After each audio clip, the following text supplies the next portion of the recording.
You guys came for basketball. Yeah, Let's no, talk seriously. about basketball. Yeah. Come on now. What do you think of just how you all were able to pull away in the second half, Caitlin, in particular? We're going to the Commissioner Cup Championship. Let's That's go! pretty exciting. Y'all want to talk about that? Let's talk. They thought no one would notice, but Caitlin Clark's face said everything before the mic even turned on. After a heated tangle with Marina Mabrey, a reporter decided to poke the bear, and Caitlin did not come to play nice. Eyebrows raised, sarcasm locked and loaded, and the stare sharper than any three-pointer she's ever hit. Now fans are analyzing every blink like it's a Zapruder film. Was it shade? Was it rage? Or just pure, unfiltered WNBA spice?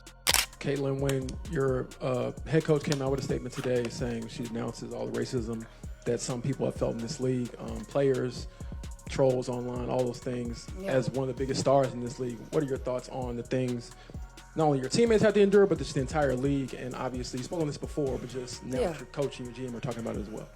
Yeah, it's definitely upsetting. I don't think nobody in our league should be facing any sort of racism, hurtful, disrespectful, hateful comments and threats. Those aren't fans, those are trolls, and it's a real disservice. The reporter barely finished the question before Caitlin Clark's eyebrows had already launched into orbit. Not the curious kind of eyebrow raise, not the surprised kind. No, this was the, I can't believe you're actually going there again kind. The kind that says, really? We're still on this? If eye rolls were a sport, Clark would have logged a triple-double by now. Caitlin Clark, please leave this league and let it crumble. Please, this league does not deserve you.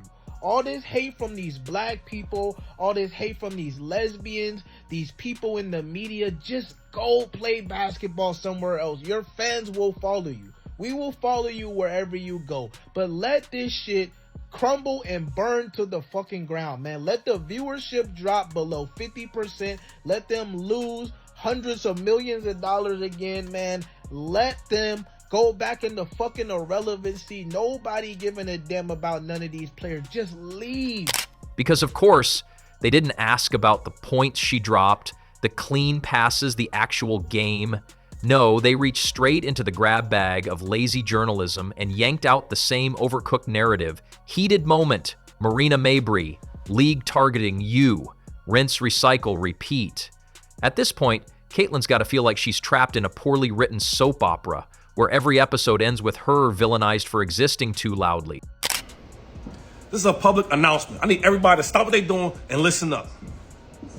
As we watch the WNBA every day because of the way they play the game, because I love the WNBA, I love the way they play the game, but we really watch it because Caitlin Clark and everybody watching. Now listen, if I keep bumping her, knocking her down, might get her a concussion, you might hurt her for real.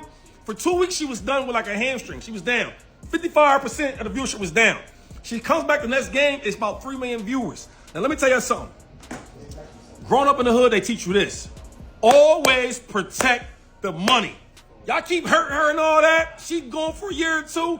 Ain't nobody gonna watch it. If nobody watches, how y'all gonna make and generate money? Her face didn't even hide it. There was no poker game here. Her jaw tightened, her eyes squinted just a hair, and there it was. That look you give when your patience just clocked out 5 minutes ago without notice. She wasn't angry, she was exhausted. Exhausted from the predictable headlines, from being the sacrificial lamb of viral sound bites. She could cure athlete's foot, and someone would still ask her if she's mad at the fungus. Oh, she brings everyone in. Like, literally, she goes to the indoor volleyball team in Indianapolis, and, of course, the cameras are on her and the big screen, and she's doing pictures with the team, and people want to be around it because she's there. I'm a little surprised that she did have part of the ownership group of a Cincinnati franchise. The NWSL went with Denver. But to me, if I'm a league, I get Caitlin Clark involved in a ownership, part ownership, some kind of thing, any women's sports thing. You've got a magnet here, that attention magnet, the likes of which we have never seen in women's sports. Because apparently nothing Caitlin does can ever just be basketball. It's always got to be cloaked in drama, controversy, or some kind of made-for-TV melodrama. Score 30? Cool. But what did she say after that screen? Hit a clutch shot? Nice, but let's replay her side-eye during the inbound. The media treats her post-game interviews like an episode of CSI WNBA. zooming into facial expressions like they're decoding the Da Vinci Code of beef.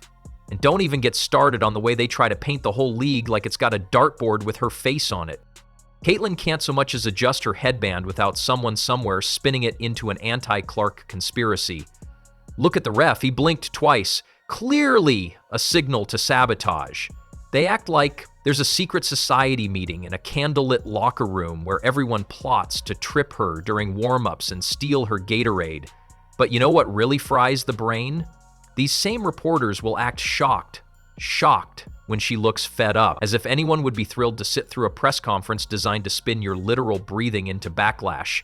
They come in with notepads sharpened like daggers, not to celebrate but to interrogate. No wonder her answers are clipped and her smile is duct taped to her teeth. She's not being rude. She's surviving a pop quiz on emotional endurance? Caitlin Clark, and I put this analogy in there. She's a player that you have to guard 94 feet. She can shoot. There's no question. Probably one of the best girls shooters I've seen in a minute. But what else can she do? Think about it. You know, and I'm trying to get you guys to understand this. Her passing capability of averaging nine assists per game. She's capable of doing that because the game is stretched so far for her. It's wide open. It have to be. You have to play. America. You have to play up. I've never seen anything like it. She creates havoc for defenses because you got to play heavy. She could deliver a flawless performance and still be asked if she's too competitive, too cold, too aggressive. They dissect her personality like it's a failed science experiment. Smile too little? Ice Queen. Smile too much? Fake. Speak up? Diva. Say nothing? Standoffish. It's like she's trapped in a weird game of media bingo, where every square is labeled something negative we can spin today. And the irony? Half the league is doing backflips trying to stay relevant. But Clark so much as stretches her ankle and it's headline news, yet when she's done nothing wrong, they still squint hard enough to invent wrongdoing. It's as if peace and competence don't trend unless you're paired with a villain arc. And guess what? They've made Caitlyn that villain, unwillingly, hilariously, but relentlessly. The whole everyone's against you narrative isn't even her style, but the media slaps it on her like it's her Instagram bio because it's easier to sell paranoia than progress. They keep tossing her into this tired trope of the isolated superstar battling a league full of silent haters, like she's not playing team ball, like she's in a Marvel movie and the entire roster is thin. Caitlin Clark is essential. The Caitlin Clarks, the Michael Jordans, the Christian Pulisic saying, I'm not going to go and play. It is essential to American sports, these disruptive figures who just don't always either toe the company line for the GM, it drives us crazy. Dissent drives us crazy. But Caitlin Clark is basically saying, yeah, I'm going to score. And while they're busy pushing that tired agenda, they're missing the bigger story. She's clearly tired of the noise. It's in her posture. It's in the way she exhales before answering. She's not just dodging questions, she's dodging landmines dressed up as journalism. There's a difference between tough reporting and baiting someone into a meltdown. And some of these post-game interrogations look like emotional ambushes with better lighting. Here's a wild idea. Ask her about how she's adjusting. Ask her what clicked in the third quarter. Ask her why her court vision is sharper than half the analytics team. But no, let's skip the basketball and go straight to the drama. Because apparently we've all decided Clark is the main character in a league-wide Shakespearean feud. And it's not like she can dodge it. If she claps back, she's out of control. If she stays silent, she's too calculated. The same people obsessed with her reactions are the ones manufactured the pressure cooker in the first place. It's like poking a bear with a stick and then writing 1,000 words on how the bear seems edgy. Even more baffling is how they try to act like she's oblivious to the media circus, as if she doesn't own a phone or a brain or both. Please. She knows the narrative. She knows when a question is a question and when it's just a trap wrapped in passive aggression. At this point, she could write the articles herself. Clark disrespects mascot with cold glare after timeout, and they'd still publish it.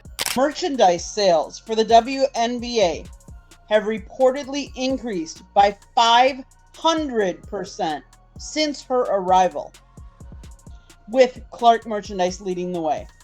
Her Games have drawn millions of viewers. We've talked about that before. The Indiana Fever's franchise value has reportedly quadrupled due to Clark's presence. Indianapolis has seen an increase in hotel bookings, tourism related to Fever games, and Clark's popularity. Some projections suggest Clark's presence could help the WNBA generate nearly $1 billion in revenue in 2025. But the most hilarious part, the absolute most? These same people will call her a media darling and then proceed to treat her like a piñata in every press conference, smiling while swinging the stick and then gasping when she doesn't explode into rainbows and sound bites. She's supposed to be grateful. She's supposed to be charmed by the relentless microanalysis of her daily existence. They want her to be fiery on the court, but demure at the mic. Lead the league, but stay humble. Be fierce, but not too fierce. Be vocal, but not about the wrong things. They want the highlights, but none of the human. Which is hilarious, considering she's one of the most human players out there. Expressive, intense, unapologetically competitive. But no, keep asking about the incident. The look, the tension. Maybe next time she sneezes, someone can Photoshop Marina Mabrey into the background and call it round 2, because clearly nothing else matters. Not growth, not adaptation, not skill, just facial expressions and fictional vendettas. If Caitlin Clark had the time, she'd probably write her own headline. Player annoyed by repetitive questions. Media responds with more repetitive questions. Subheadline: no one's surprise. So the next time she sighs before answering, just know, it's not arrogance, it's not disrespect, it's not conspiracy fatigue, it's the exhaustion of being the most overanalyzed face in a league that pretends it's just asking normal questions. You want to know what's really heated? Her patience. And trust me, it's playing defense better than half the league. All right. Now, the guy brought up she was poked in the eye, hit it in the face.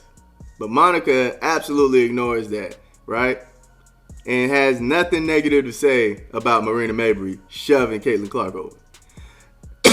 Says it's a part of competition. What is competitive about that? What is competitive about somebody blindsiding somebody and shoving them?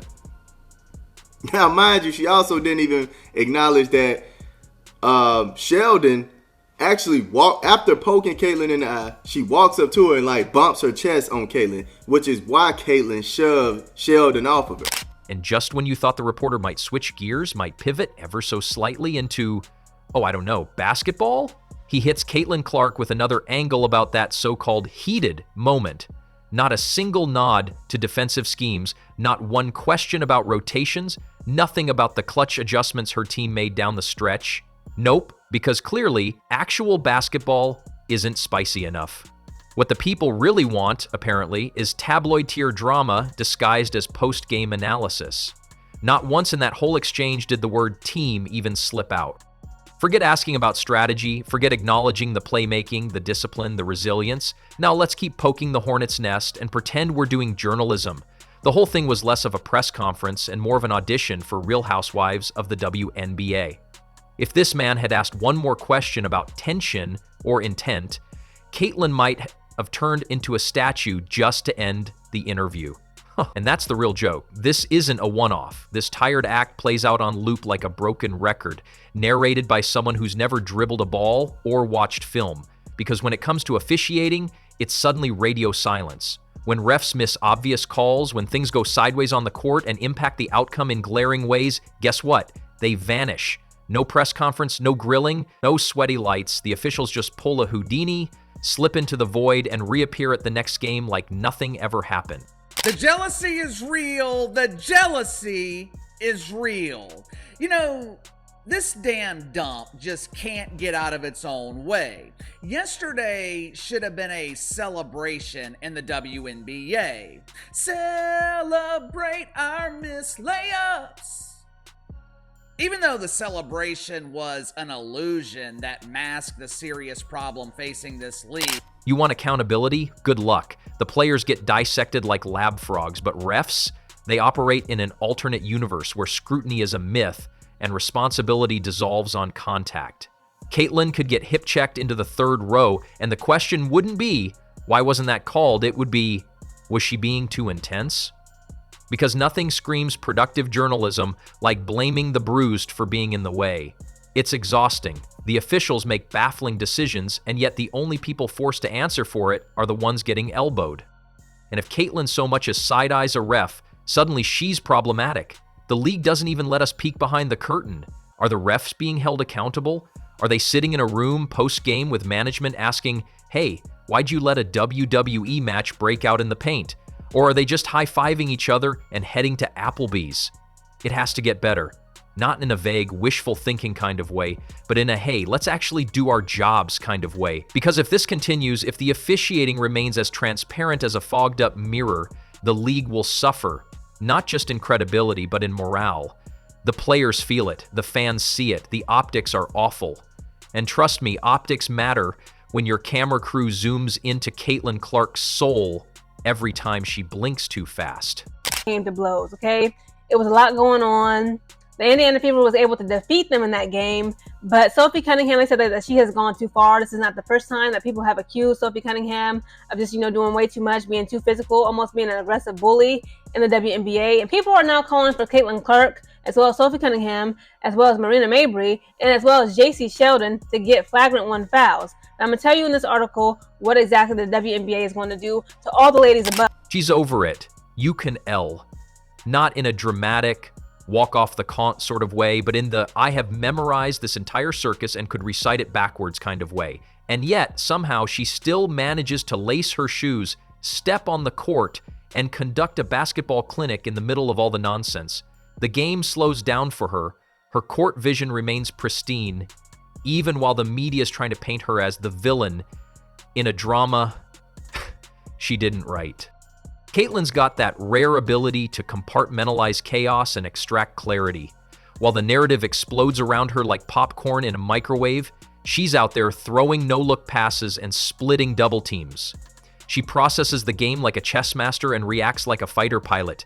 She could be reading a thesis on rotational defense while being fouled and still find her teammate wide open on the wing, and that's the part they should be writing about. That's what's actually special. But it's hard to sell intelligence and skill when you can sell feuds and facial expressions instead. Apparently, nuance just doesn't get clicks unless it's wearing mascara and yelling at someone. It's wild, though, because even when Caitlyn takes a breath, scans the court, makes the right read, finds the open player, runs the floor like a general in motion, none of it seems to get the same screen time as one split-second glare. Fever game day, let's go. Listen, man, I know all the controversy, all types of foolishness is going on, but look, we got to stay focused. Are we trying to win a championship or what? Are we trying to win a championship or what? If that is the case, we got to turn the page and we have to focus on the task at hand, which is the Golden State Valkyries. We can't be worried about what happened last game. We beat that. Those were some bums. We beat them by 20, but yeah, we blew them out. The sun didn't stand a chance. The sun wasn't going to shine that day. No chance. We got to focus on the Golden State Valkyries and what they present. And here's the twist. She's still not complaining. Not in words, anyway. Her game speaks louder than anything she could say, but the frustration shows. It leaks through in the way she tightens her ponytail, the way she shrugs after yet another question that ignores the scoreboard. She knows the game better than most people asking her about it. She doesn't just play it, she understands it, controls it, bends it to her will. And still, she's being asked about high school drama moments in the middle of a professional showcase. If the WNBA wants to grow, this has to change. The game deserves better. The players deserve better. Caitlyn deserves better. Because what's being missed here, by a mile, is that she's not just a spark plug or a highlight machine. She's a tactician. She's dissecting defenses in real time, flipping switches mid-screened, adjusting to pressure on the fly. She's not only outplaying her opponents, she's often 2 plays ahead of them. That's what we should be talking about. That's the story. Not whatever playground narrative we've concocted out of a misinterpreted look and an echo chamber of bad takes. It's like watching someone ace the LSAT and then asking if they felt salty about someone taking their pen. The scale is wildly off. The media wants petty, she's brilliant, and they don't know what to do with it. Look, she gets hit right here, pushes her, and then this bitch just takes her out. Marina Mabrey is ass. She has 6 points. This is her biggest highlight, and this is the biggest crowd that will ever watch this woman play basketball. Oh my. Bro, they ain't playing about Caitlin Clark this time. Nope. So yes, it's a tired act, one we've all seen before, one we can lip sync by now. Ask the wrong question, get the predictable reaction, write the cookie cutter story. Meanwhile, Caitlin's doing actual work out there, navigating double teams, baiting help defense, pulling defenders out of position like she's conducting a symphony. But sure, let's ask about the vibe on the court instead. What's clear is this: the league can't afford to keep playing this game, because eventually the players will get fed up, the fans will tune out, and the narrative will eat itself. The WNBA has lightning in a bottle with Caitlin Clark, but if all we do is reduce her to a meme-worthy eye squint, we're wasting it. She deserves the microphone only if the question is worthy of her game, not her temper, not her tone, not her tolerance for recycled drama, her game, because that's the thing she keeps showing up with, even when everything else feels like background noise on repeat.